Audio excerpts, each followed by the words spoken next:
जय गुरुदेव, जय माँ गायत्री। सभी को मेरा प्रणाम। बहुत से लोग पूछ रहे थे कि जो कुंवारे लड़के और लड़कियां हैं, क्या वह भी छठ का व्रत कर सकते हैं या उन्हें नहीं करना चाहिए। देखिए, छठ व्रत के जो नियम शुरू से बने हैं, हम उसको खंडित तो नहीं करेंगे या उस पर कोई टिक्का टिप्पणी भी नहीं करेंगे, परंतु छठ व्रत में हम सूर्य की उपासना करते हैं, भगवान सविता देवता की आराधना करते हैं, उनका मंत्र जप करते हैं।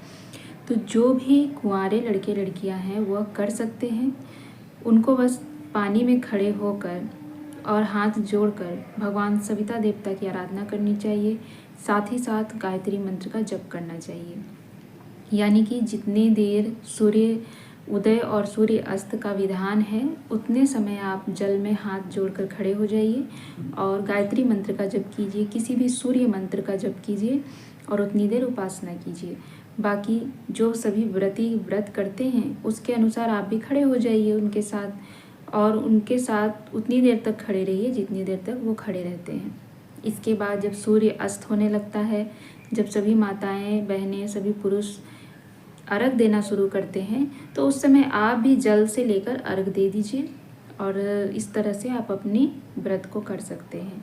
तो सूर्य देवता की आराधना कोई भी कर सकता है। बहुत से लोगों की मान्यता है कि महिलाओं को सूर्य उपासना नहीं करनी चाहिए, सूर्य को जल नहीं देना चाहिए और सूर्य देवता सविता देवता की पूजा आराधना नहीं करनी चाहिए।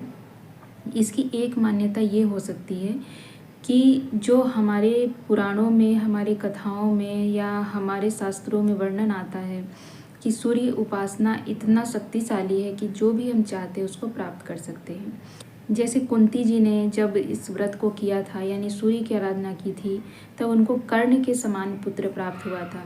तो कहते हैं कि जिस समय कर्ण का जन्म हुआ था उस समय कुंती विवाहित नहीं थी। इसीलिए बहुत से लोगों ने मान्यता बना दी कि कुंवारी लड़के लड़कियां जब व्रत करते हैं या कुंवारी लड़कियां खास करके सूर्य उपासना करती है तो ऐसा कुछ विधान हो सकता है। परंतु सूर्य उपासना से हम जो मांगते हैं हमें वो फल प्राप्त होता है।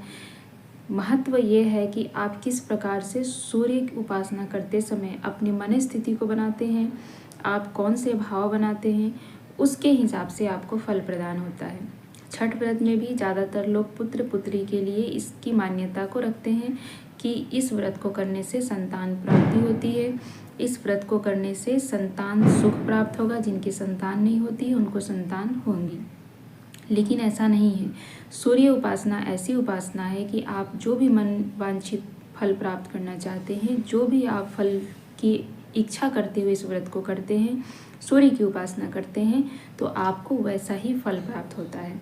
जैसे कि आदित्य हृदय स्तोत्र भी सूर्य उपासना है, गायत्री मंत्र भी सूर्य उपासना है। तो हर तरह से जब हम सूर्य उपासना करते हैं, तो हर प्रकार से सूर्य उपासना करते हैं, तो हर प्रकार हर विधि के अलग अलग भाव हो सकते हैं, उसका अलग अलग मंतव्य हो सकता है, अलग अलग हमारी इच्छाएं हो सकती हैं। जैसे गायत्री मंत्र के जप में कई बीज मंत्रों को जोड़कर गायत्री मंत्र को हम रोग निवारण के लिए भी उपयोग कर सकते हैं, विवाह के लिए भी उपयोग कर सकते हैं, संतान प्राप्ति के लिए उपयोग कर सकते हैं, अनेक प्रकार के लाभ हम प्राप्त कर सकते हैं, ये सभी जानते हैं। तो सूर्य उपासना, सविता देवता की आराधना हम जब भी करते हैं, जिस इच्छा से करते हैं, जिस मन वांछित फल की प्राप्ति के लिए करते हैं, वो फल प्राप्ति होती है। जरूरी नहीं है कि सिर्फ इससे संतान प्राप्ति ही होती है। छठ व्रत बहुत से लोग करते हैं अनेक प्रकार की अपनी इच्छाओं को पूर्ण करने के लिए, अपनी मनोकामनाओं को पूर्ण करने के लिए इस व्रत को करते हैं और उनकी मनोकामनाएं पूर्ण भी होती है। इसीलिए छठ को बहुत महत्व दिया गया है। छठ कहते हैं कि सनातन धर्म हिंदू धर्म का सबसे महान, सबसे कठिन और सबसे बड़ा व्रत माना जाता है, क्योंकि इससे मन वांछित फल की प्राप्ति होती है। और मन वांछित फल प्राप्त कोई भी कर सकता है, हर किसी को अधिकार है अपने इच्छित फल की प्राप्ति के लिए कोई विधान करना, कोई पूजा पाठ करना, कोई संस्कार करना, तो कोई भी कर सकता है।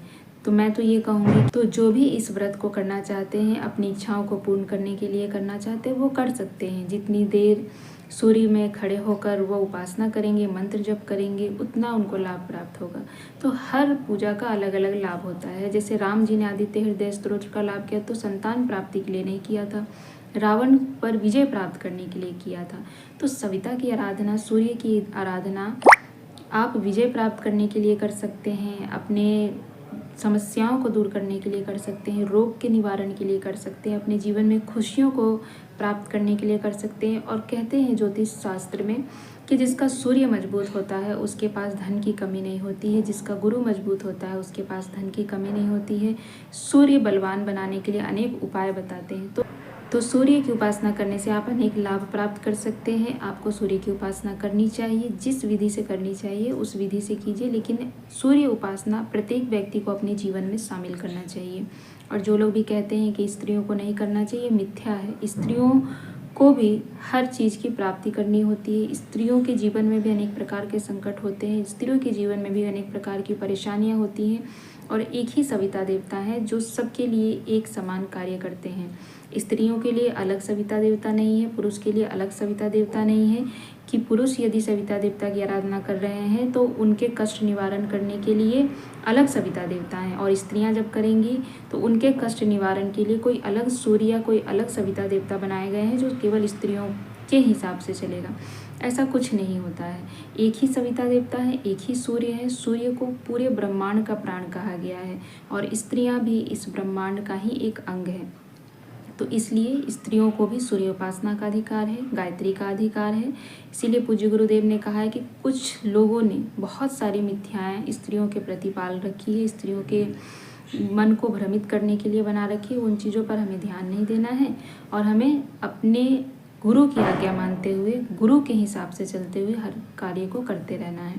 तो इन चीज़ों का ध्यान दीजिए। मैं कहूँगी कि छठ व्रत का जो ये 3 दिन का समय होता है बहुत महत्वपूर्ण होता है, बहुत दिव्य होता है, बहुत शक्तिशाली होता है। इन 3 दिनों में सूर्य की उपासना ज़्यादा करनी चाहिए, सविता देवता की आराधना सभी को करनी चाहिए और सभी इसके लिए अनेक तरह से अपना प्रयास कर सकते हैं। आप जल में खड़े होंगे और सूर्य मंत्र, गायत्री मंत्र का जप करेंगे, आपको कोई दोष नहीं लगेगा। आप कर सकते हैं, आप अवश्य कीजिए। तो आपके मन का संशय दूर हुआ होगा कि कुंवारे लड़के लड़कियां छठ व्रत कर सकते हैं या नहीं। तो छठ व्रत में आप उपासना कीजिए। आपके मन में कोई संशय है तो आप सारे विधि विधान जो होते हैं वो मत कीजिए, लेकिन सुबह शाम जो अर्घ दिया जाता है, जो जल में खड़े होते हैं, उस समय खड़े होकर आप किसी भी सूर्य मंत्र का, मैं कहूँगी गायत्री मंत्र की उपासना कीजिए, गायत्री मंत्र का जप कीजिए। आपको लाभ ही मिलेगा, किसी प्रकार से कोई हानि नहीं होगी। तो कर सकते हैं, बिल्कुल करना चाहिए। मैं भी खड़ी होती हूँ और जितनी देर सभी व्रती खड़े होते हैं उतनी देर मैं गायत्री मंत्र का जप करती हूँ। इसलिए मैं बता रही हूँ कि कोई भी नुकसान नहीं होता। बहुत उसका साइंटिफिक रीज़न है कि जब जल में खड़े होकर सूर्य की किरणों के साथ हम गायत्री का जप करते हैं, उस जप की किरणें, उस जप की ऊर्जा जब सूर्य की किरणों से मिलती है और हम जब जल में खड़े होते हैं तो हमें अनेक प्रकार के लाभ मिलते हैं, अनेक प्रकार के शारीरिक कष्टों का निवारण होता है और हमें आध्यात्मिक लाभ भी मिलता है। तो आप इसको कर सकते हैं, करना चाहिए, सभी लोगों को करना चाहिए, क्योंकि ये दिव्य वेला है। इस दिव्य वेला में हमें सूर्य की आराधना, सविता देवता की आराधना करनी चाहिए और उनका आशीर्वाद प्राप्त करना चाहिए। तो आप सभी को छठ की बहुत बहुत हार्दिक शुभकामनाएं और आप भी सविता देवता की आराधना कीजिए। इस पूरे ब्रह्मांड को चलाने वाले सविता देवता हैं, तो वो हमारे जीवन को भी चलाएंगे, हमारे जीवन को भी सुखमय बनाएंगे, शांतिपूर्ण बनाएंगे और आध्यात्मिक बनाएंगे और साथ ही साथ हमें बहुत सारी समृद्धियों से भी भरपूर आनंदित करेंगे।